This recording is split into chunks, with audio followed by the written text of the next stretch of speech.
संशयिताला पोलिसांनी ताब्यात घेतलेलं आहे आणि ही तीच व्यक्ती असल्याचा सुद्धा संशय आहे, ज्याने शाहरुखच्या घरामध्ये सुद्धा घुसखोरी करायचा प्रयत्न केला होता। मात्र अमेय, एकीकडे शाहरुखच्या घराच्या बाहेर जसं सूरज म्हणत होते तशा 12 ते 13 फूट उंच असं कंपाऊंड वॉल आहे, त्याच्यामधून एखादी व्यक्ती आतमध्ये जाऊ शकते आणि नंतर सुरक्षाची ज्या जाळ्या आहेत तिथपर्यंत ती पोहोचते, किंवा मग काल ज्या पद्धतीने हीच व्यक्ती सैफ अली खानच्या थेट घरामध्ये शिरते, हल्ला करते, सुरक्षेमध्ये सुद्धा खूप मोठी चूक आहे असं म्हणू शकतो का आपण?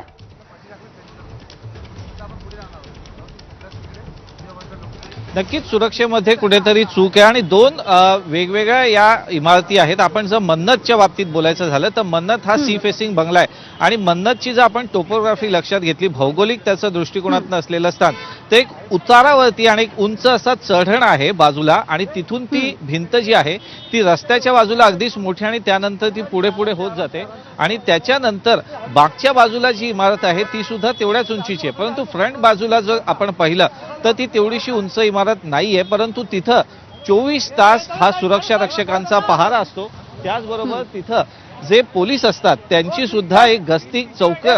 ठेवलेली आहे। गेल्या काही दिवसात शाहरुखच्या सुद्धा काही धमकीचं प्रकरण आलं होतं, त्यानंतर या परिसरात जेवढ्या सेलिब्रिटी आहेत, खास करून सलमान खान ज्याच्या घरावरती काही दिवसांपूर्वी गोळीबार झाला होता आणि त्यानंतर शाहरुख खानला आलेली धमकी, याची गंभीर दखल घेत पोलिसांनी तिथं गस्त वाढवली होती। परंतु जसं आपल्याला माहिती आहे की त्या भिंतीच्या वरती सुद्धा एक सुरक्षक जाळी आहे आणि एक छोटीशी जागा आहे जिथं दर वाढदिवसाला किंवा ईदच्या दिवशी शाहरुख खान येऊन त्याच्या चाहत्यांना संबोधित करत असतो, ती जी जागा आहे ती तितकीशी उंच नाहीये, त्यामुळे मागच्या बाजूने जर एखाद्यानं